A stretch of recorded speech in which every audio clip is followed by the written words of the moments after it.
Ready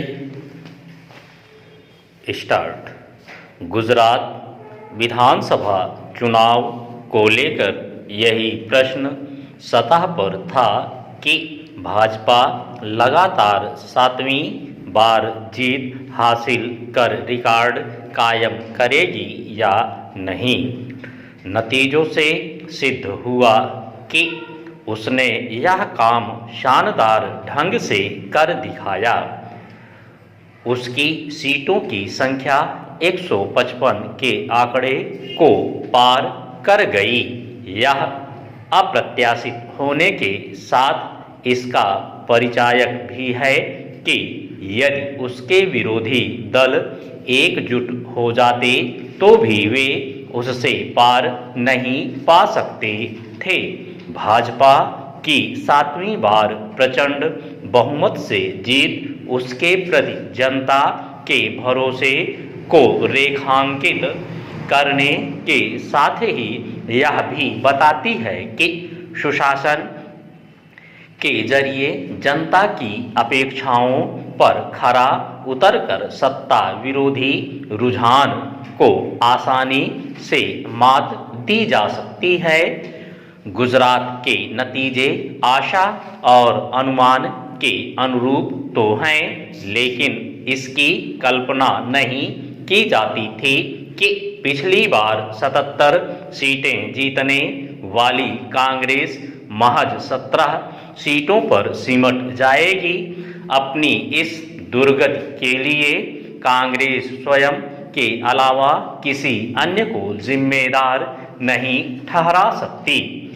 यह एक पहेली ही है कि कांग्रेस ने पूरे दमखम से गुजरात चुनाव क्यों नहीं लड़ा और उसके सबसे प्रभावी नेता राहुल गांधी ने वहां केवल 2 रैलियां ही संबोधित कीं। गुजरात चुनाव से ज़्यादा भारत जोड़ो यात्रा को प्राथमिकता देना कोई सुविचारित राजनीतिक रणनीति नहीं।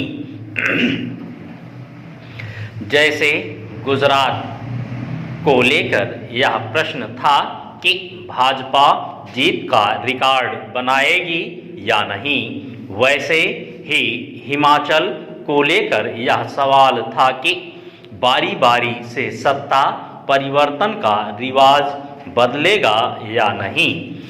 भाजपा ने इस रिवाज को बदलने के लिए पूरा जोर लगाया, लेकिन वह नाकाम रही। हालांकि उसकी हार का अंतर 1% से भी कम है, लेकिन हार तो हार ही होती है।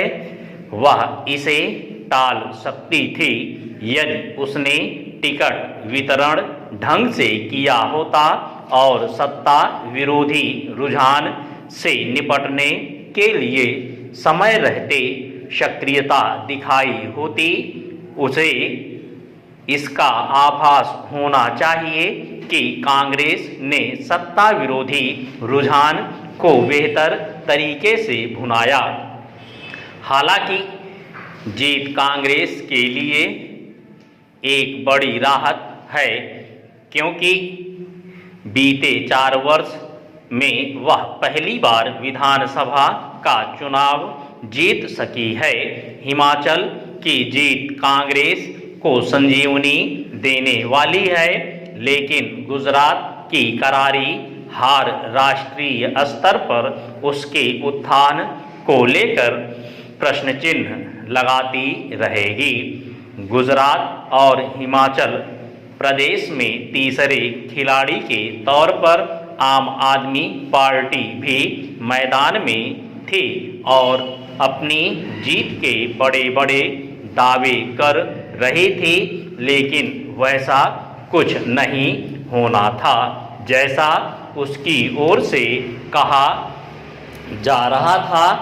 आम आदमी पार्टी को गुजरात में पैर जमाने के साथ राष्ट्रीय दल के रूप में उभरने का अवसर अवश्य मिला, लेकिन उसे समझना होगा कि रेवड़ी राजनीति की अपनी सीमाएं हैं और बिना विचारधारा बहुत दूर तक नहीं जाया जा सकता।